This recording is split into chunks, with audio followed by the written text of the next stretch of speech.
Welcome to Full Press, a media criticism podcast from The Hub, where listeners, readers can escape the media echo chambers for a precious 30 minutes or so every 2 weeks. I'm so pleased to be joined, as I am every week, by Tara Henley and Peter Menzies. I myself am Harrison Lowman, managing editor of The Hub. How are you folks doing today post-election? Have you caught up on your sleep? Barely. Yes, I'm fine. I know I'm someone no who longer hasn't. medicated. I know someone who hasn't caught up on their sleep, and that is Mark Carney, who immediately after winning a surprise election was then thrust into the Oval Office to basically prove his worth. All these folks that gave the Liberals a fourth consecutive mandate, basically saying, "Okay, prove it to us," in terms of showing what you got in front of Trump. Well, if I may. As you know from real estate, there are some places that are never for sale. That's true. We're sitting in one right now, Buckingham Palace, that you visited as well. That's true. And having met with the owners of Canada over the course of the campaign last several months, it's not for sale, won't be for sale ever. That was yesterday. We're taping this today on Wednesday. Just off the top, Peter, I'm just wondering what you made of how the media sort of characterized things going into this meetup and then coming out of it. Well, there was the usual hype going into it. I think coming out of it, I'm kind of with Paul Wells, who posted a note on Substack that said, saying a prayer for colleagues who have to stand on the White House lawn pretending any of that made sense. In other words, nothing really happened, but everybody had to work really hard to try to make it look as if something happened other than nothing happening being actually good news or not, right? So I look at the Toronto Stars lineup this morning and it says Carney had his elbows up, good Stars stuff like getting in there. And I look at the National Post's online front page and I see nothing. So that's what I make of it. It's just the music style, Peter. It's the style, not the substance. It was theater, as they say. Well, exactly. And I mean, you have to cover it. It's a big, it's a big deal. This was the potential but rumble nothing in the really jungle. happened, right? Yeah. So before I just get Tara's comment, the sense I got was, and I heard this from a colleague here, that everyone was holding their breath, right? And they didn't want journalists to be part of the story and that they'd be goading Trump, giving him, their third question on the 51st state, getting that to be part of the mix, part of the conversation. I found it interesting on the Chiron next to what was at one point like a pretty congratulatory exchange between the two men. PM Carney tells Trump Canada is never for sale. U.S. president says never say never. It's like pretty intense to be below those two guys that are getting along quite well. I wonder if some media we talk about theater, wanted a Zelensky moment. Like it makes for incredible entertainment, not that entertaining to Canada as a nation. But Tara, what did you make of how the media sort of framed this thing?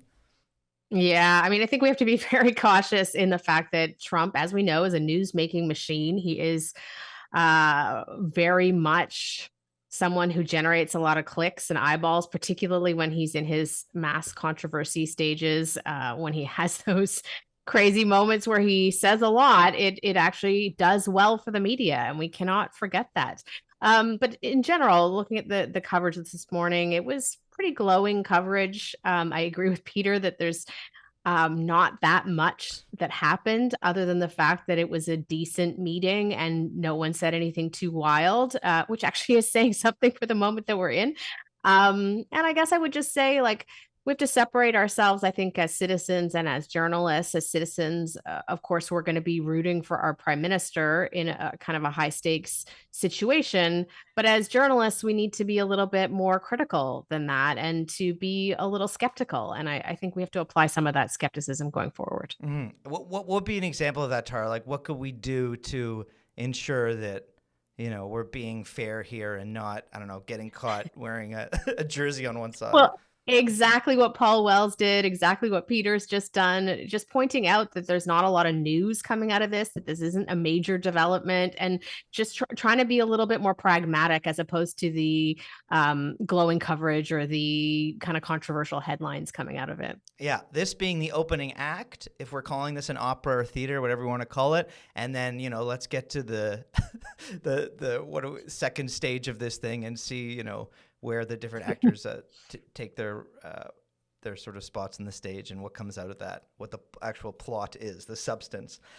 Okay, I am now moving to block 2, where we're going to talk about how conservatives interact with the media. We got a taste of that during the election. There were major differences when it comes to how Trump and his ilk interact with the media, Republicans, and how Canadian conservatives,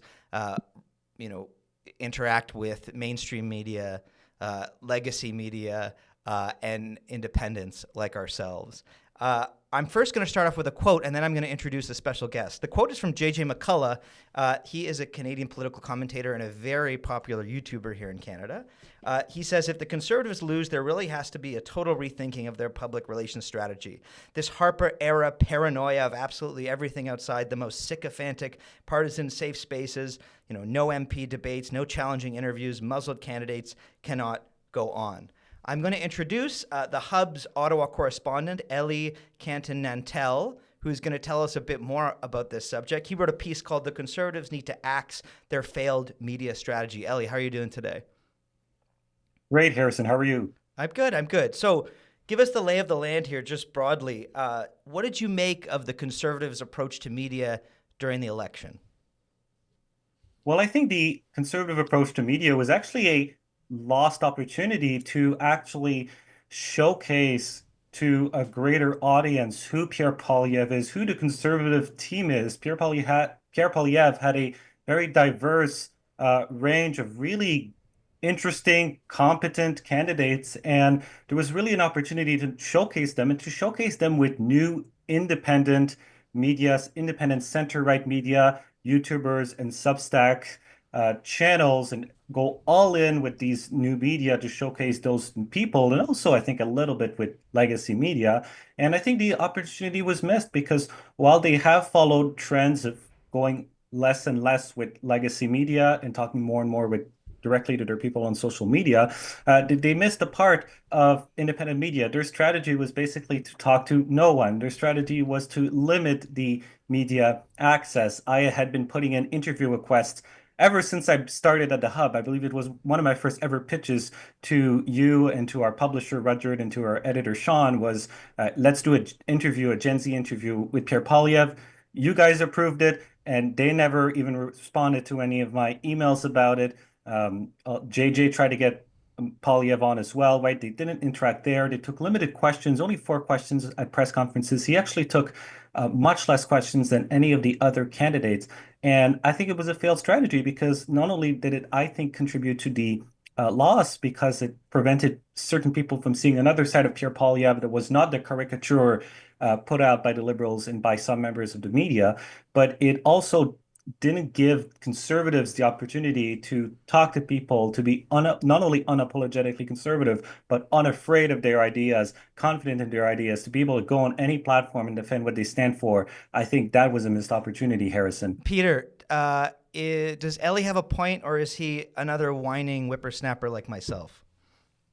He does have a point, but to play devil's advocate here and to be a bit of contrarian, I'd sort of pose 2 questions. Like, one is, why is it even necessary anymore for a political party to go through anybody to get to viewers, readers, and listeners? Why can't they just do it directly, as they were doing, as was mentioned, going via YouTube and etc.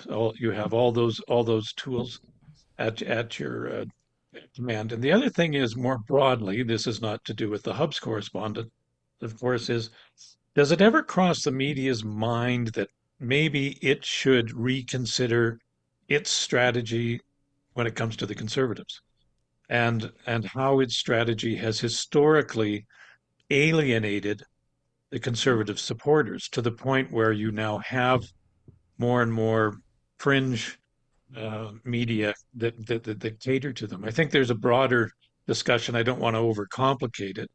But I mean, I generally agree that there was probably an underuse of J.J. McCullough, much as J.J. has his own interests at heart in trying to build his own audiences and that sort of stuff. But I think the public patience for media saying the conservatives have to be nicer to us gets stretched when maybe the conversation, just for the sake of being contrarian, should be maybe the media needs to think about how it treats conservatives. Let me just add to this. I don't want to make us seem like we're whining. Oh, boo! Woe is us. We didn't get an interview with Poilievre.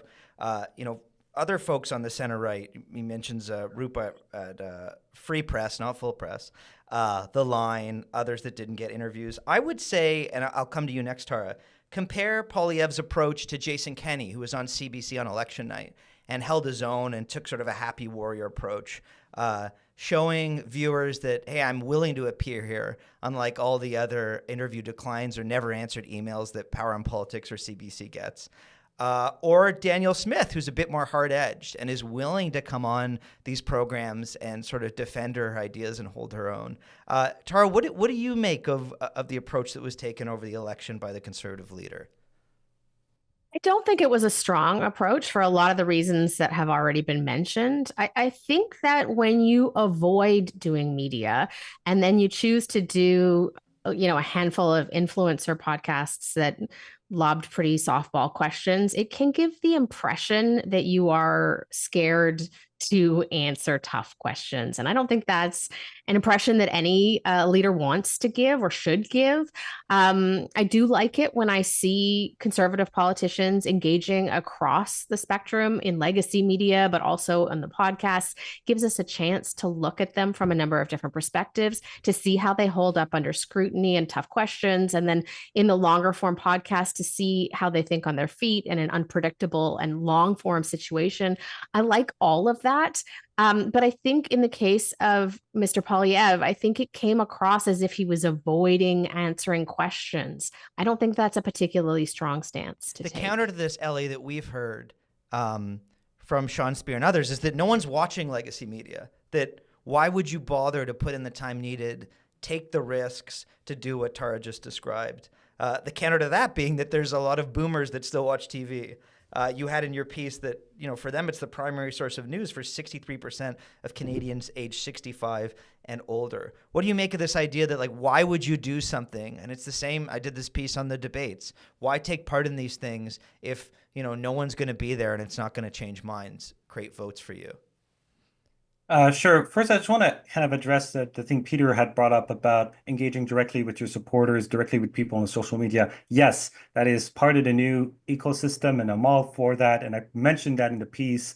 That said, that alone wasn't enough to get Pierre Poilievre elected. I think you had to do that and then also engage a little bit more with people who don't follow politicians on social media, especially because I think the majority of people who follow Pierre Poilievre on social media are probably already voting for him.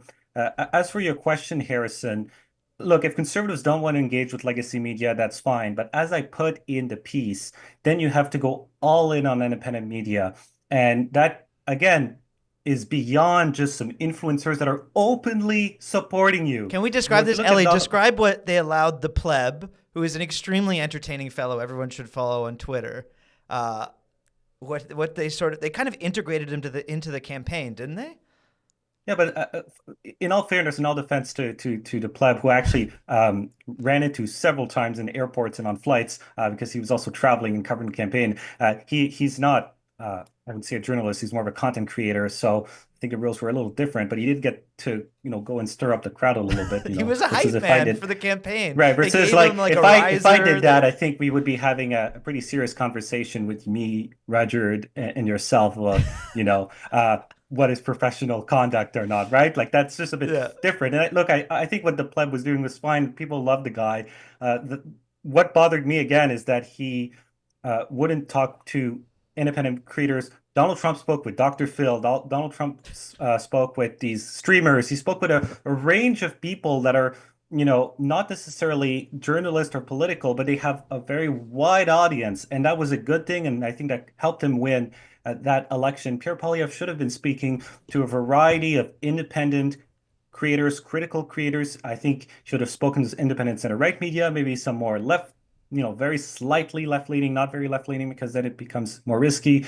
Some alternative spaces.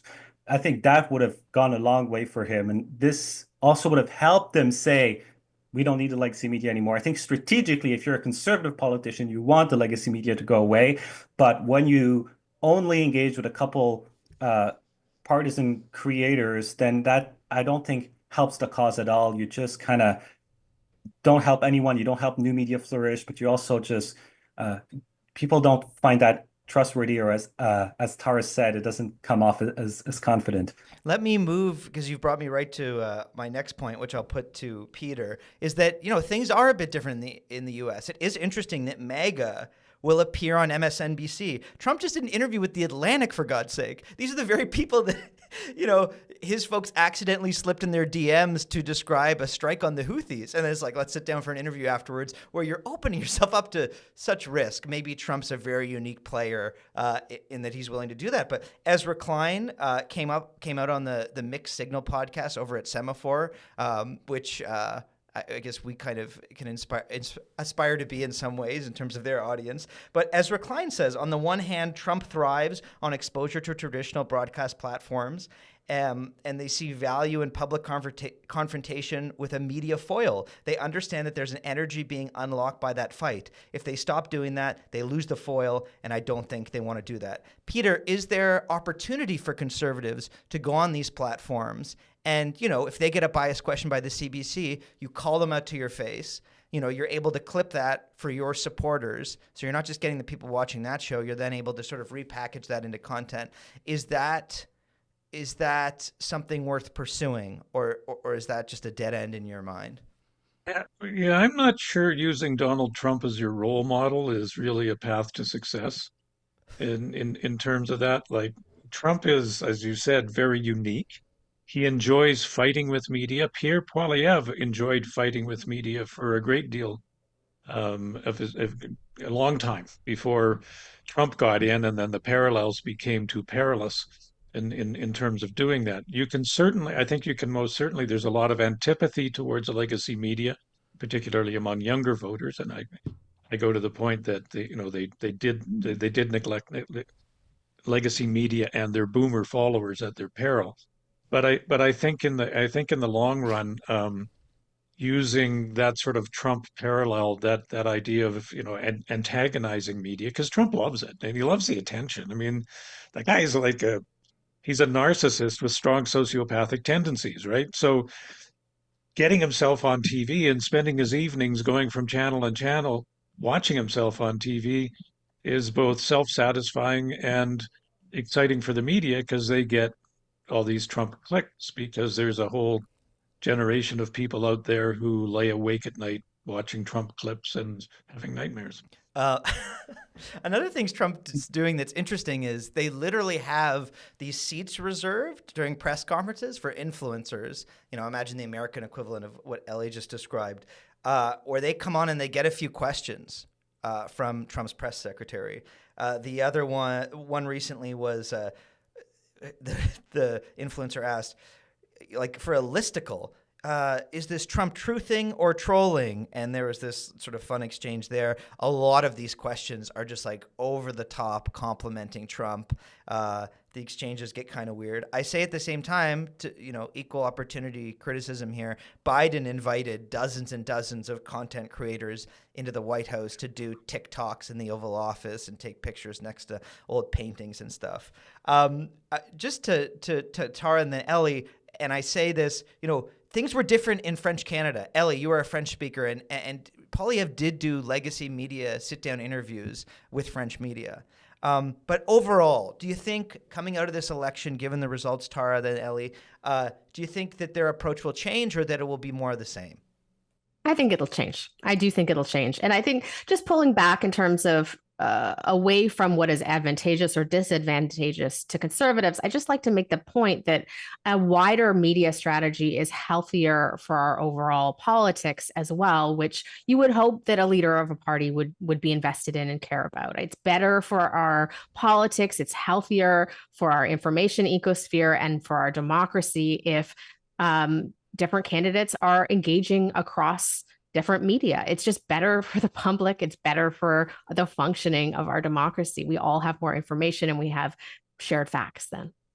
What do you think, Ellie? Is Tara being a utopian thinker here? Are things going to change, or do you think it's sort of more of the same, tight control? Well, so far it's gotten better. I've been on Parliament Hill for the first time since 2022 to do interviews this week with MPs. So on that note, I am feeling a little better. I do think Pierre is smart enough. He is very smart, and I think he's smart enough to understand that certain things need to change. And I hope they will change. But the early signs are good. The Conservatives are back on CBC Power in politics. They're back Yeah, Andrew doing Scheer. engagements with media, and they're speaking to the hub. They're letting me go into their offices and do interviews. I did one with Jamil Javani, which was top 5 in National Newswatch, and I have more coming. Probably when we're done recording this, Harrison, I'm going to give you another call and pitch you some more because so far that has gone well on my end. Uh, Thank you, Ellie. Just before I let you go, I just want to go around the table and pose a question that Peter was texting me the other day. We talk about media interaction. We talk about the results of the election. The NDP now down to 7 seats. They lost 24 seats during the election. They now have 6 more seats than the Green Party. The Green Party being Elizabeth May with 1 seat. They got 6.3% of the vote. Should they have representation on political panels? When I was producing TV, you always had to reserve a seat for the NDP around these panels for fair representation. As we move into what might be like a 2-party state, Peter, then Tara, then Ellie, should they have a spot at the table? Yes or no? No. I wouldn't object if they occasionally showed up, but I don't think there's any need to have a mandatory seat for them anymore. The Liberal Party is the NDP. The NDP are the Liberal Party in terms of policies and views. So I don't think they have anything to contribute. And that's going to be very damaging, right? If they don't get that, that stage to tell Canadians things. Tara, what do you think? Yes, I think it's always better to hear more voices than less. And I think it would be healthy to try to resist some of the polarization that we're moving towards with more of a 2-party system. Interesting. I'm beginning to think how many seats counts in terms of when you should be added to the panel. Ellie, what do you think? Should there be a spot? Should there be a seat with an orange cushion on it for an NDPer to plant themselves on in political debates and panels?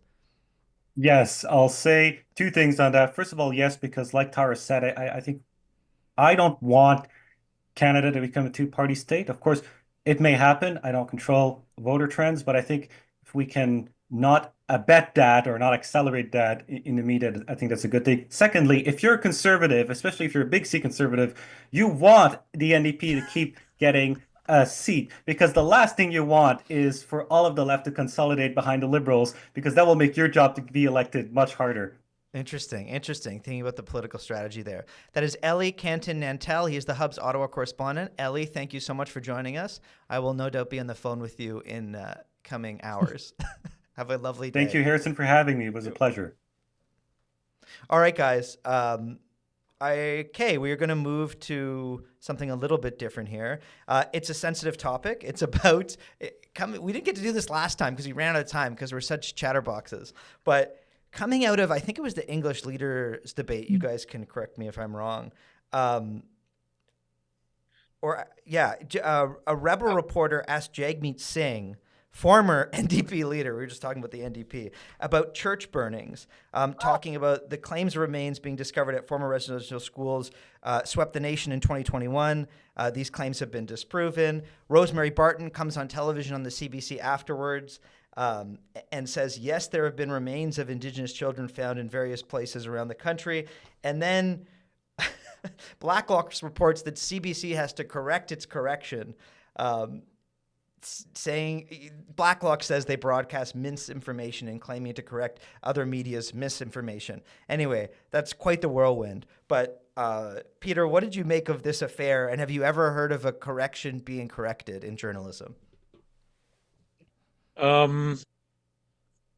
Well, I suppose I have, but I can't specifically remember. I don't think it's never happened before, but it's unique and rare. And the thing that struck me the most was how entirely unnecessary it was. That there was really no need for, and I mean that particular moment for the CBC, Adrienne Arsenault was wondering whether she was even still in Canada. She was so distressed at the asking of another question, which was of Mark Carney, whether he believed there were just two sexes and that sort of stuff. It was so overwrought. They were so upset that they had to share this debate questioning with people who they considered not real journalists and unqualified. So they set themselves up, and I think not to pick on any individuals, but the practice of trying to do that sort of live action uh, fact checking is perilous, Mm. to say the least. She did something similar on just the day before the election with Jason Kenney too. The CBC correction states what several Indigenous communities across Canada have discovered on the sites of some former residential schools are potential burial sites or unmarked graves. One of the things here, and we brought this up last time, is that this is an extremely sensitive topic, and I'm happy to get into some of the details because you don't want to take away from the fact of the abuses and the horrors that took place at residential schools. At the same time, the hard conversations around them don't get touched in legacy media, and then they get pushed to the fringe and in sort of alternative independent media, and then these questions get up, and then folks in the legacy media and their audiences get their backs up and sort of freak out about it. Tara, what did you make of this whole issue, that question being asked and then a correction needing to be corrected? Okay, so I think it's good that the question is asked. It's a matter that is important to Canadians. It had tangible real world consequences, judging from a recent report that came out that there is a link between these stories and the burnings of churches across the country. So this is a matter of concern for Canadians. The fact that it is so untouchable, I think, is unnecessary. And I think what you say here is, look, we have the Truth and Reconciliation Commission. That was a very thorough commission. We already know that thousands of children died at these schools. And, we have that information from the Truth and Reconciliation Commission. So nobody is denying that these schools were incredibly problematic and that abuses happened and that tragedies happened at them. Having said that, let's look at this specific story, which is the mass graves story. And it seems like you can hold these two thoughts in your mind at the same time, that everything I just said, and in this specific instance, as the CBC has said, there were not remains found. There are potential graves which may in the future be confirmed. Now, what I think is interesting about this is that the critics of the CBC have been saying for some time that if you only watch the CBC, that you would not be fully informed as a Canadian on certain topics. In this instance, one of the CBC's own star journalists is clearly not fully informed on a matter that's very important to Canadians. So I do think that the CBC needs to do some soul searching on this particular topic. I would like to see them review some of their coverage. There is still stories up that say remains found. And like I said, because there are real ramifications for people across the country. Having said all that, kudos to CBC. Corrections are very hard to do. In this instance, it must have been agonizing for them, and kudos to them for doing it. Mm-hmm. I Again, might it's just this add, whole idea of thing. Sorry, go ahead, Peter. I just wanted to add one thing. One of the things to follow up on what Tara said, this isn't the first time the CBC has issued a correction on this. It did it last November when on an interview that had been broadcast with its movie reviewer, whose name escapes me for the moment, and an Irish actor Eli of Glasner. some renown, Eli Glasner, and it actually removed the segment from the interview online where the reference was along the lines of "We're still digging up bodies and across the country," and almost the identical correction was added online. So what's really interesting is, as Tara said, not only is our leading CBC personalities not keeping up with the story, they're not keeping up with their own companies treatment of this story, which is like, don't you guys read your own website? Yeah, I would have thought there might have been a little bit of buzz within the CBC after that one, the Glasner one was posted. But anyway, that's And, all I have to say and about again, that. that's that because the journalists at the CBC are also consuming legacy media, which aren't touching certain stories, and thus again, stuff gets pushed to the fringe. And you have books like I think True North had a book called Grave Error that's a bestseller. You get those books created, and they're highly controversial, and yeah, but they're on the fringe. I think just again to add to the fact that and it's something we try and do here in this podcast, like there's nuance here, and you can hold multiple thoughts at the same time. You can, this shouldn't take away from the horrors that happen there. The exposure to disease, specifically tuberculosis, sexual and physical abuse, the complete destruction of family units, fires and dilapidated buildings because this country didn't give a crap about maintaining them. In 1940s, the death rate was 5 times higher than general Canadian kids, the death rate at residential schools. 1/3 of kids who died did not have their names recorded by school administrators. So there's that, and then there's the whole conversation around graves, which we should be reporting on as it relates to the ground penetrating radar and what's found there, the millions of dollars that have been put forward by the government in field work to exhume bodies, forensic research. We should be following and being sensitive our reporting and speaking to members of these communities, but we should sort of be doing it fairly so that then we don't have to correct our own corrections. Okay, I'll leave that there, and we'll leave our audience with one more thing this week. It is a bouquet. It is going to Stephen Marsh for a piece he did in the Globe called "The New American Threat to Canada's Sovereignty Requires a New Cultural Nationalism." Here's what it should look like. I think, Tara, you are delivering this bouquet, if I'm not mistaken. Why are you doing it?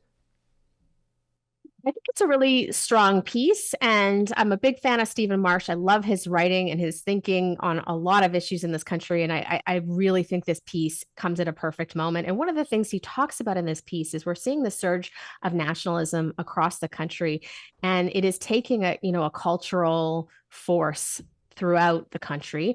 But our cultural institutions are very much caught off guard by it. And so he talks about the last decade, what's gone on in our cultural institutions. They become very invested in an anti-nationalist sentiment, or in some cases, a post-nationalist sentiment. And they're really caught off guard by this wave of nationalism and what that means for our arts and culture in the country. And so he also singles out the CBC in this piece, and goes on to talk about book publishing and what this means, and having a lot of contact with book publishing and arts, and of course the CBC. I think this piece really lands for a lot of people, and it's just very well articulated and at a very pivotal moment. And I find it also brave. I think Stephen Marsh's writing is quite brave, and I just really appreciated it. Marsh says, Mr. Carney should remember that until very recently, the Conservatives had a 25% lead in the polls, and part of the reason for that lead was a widespread national rejection of the self-sabotaging identity politics that came to dominate political, educational, and cultural institutions. Peter, what did you think when you read those words? I think the term bold and brave is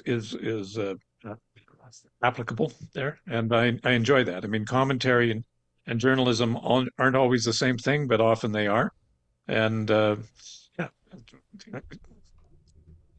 Canada has suffered in recent years of an inability to speak frankly and politely about contentious matters, right? Like you were just talking about it, and I was thinking to myself, watching how carefully we have to You approach gotta these be, things with Peter. all Yeah. the usual caveats, like not that I agree with Donald Trump, but, or not that or I don't want to be too insensitive On and, the other and that sort of hand, yeah. stuff. I mean, it's like, if you have something to say, get out there and say it. Are you going to get pushback? Are you going to get feedback? Absolutely, right? But we're just emerging. I get it, because we're just emerging from this horrifying era of cancel culture, right? And right now, you can't even find anybody on the progressive side of the ledger who will ever even admit that anybody was ever canceled. But many people were, and careers were destroyed. So I get it.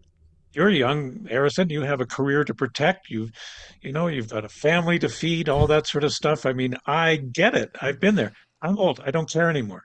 Peter, you know what they'll say, and I can Tara say what gets I this. want, and I can tell other people they should say what they want. Here's the other criticism you get. It's like, you just did this, you self-canceled so you can make a career out of your cancellation. Looking at people like Barry Weiss. Tara gets this. Like, right, Tara? You get this too. They're like, you chose to do this and then you rode the wave of cancellation to success. My message to everybody is always that, having lived through a bit of a pile-on, that it definitely sucks. It's not ideal, but it's also not the end of the world. Like, I'm here. Everything's fine. Like, it's really bad for about 3 weeks, and then your life goes on. It's really not the end of the world. What is the end of the world is walking around for 20 years and not saying what you think and pushing down your opinions and making the culture worse off. I think that's the end of the world. Interesting. Well, I'm happy that the Canadians are, like Peter sort of mentioned, we're bears emerging from a cave after a deep hibernation and brushing ourselves off, looking towards the sunlight, and I guess slowly acclimatizing and coming back to normal. And to me, normal means like seeing these arguments in the Globe and Mail. The issues we just talked about that are like, I don't know, verboten and you're not allowed to talk about, are now sort of trickling back into some legacy media outlets. Thank God. And maybe there's a bright future ahead of this country if it exists in 10 years. It's always lovely to spend time with you two. I will see you again in 2 weeks. And thanks for everyone who listened and joined us today.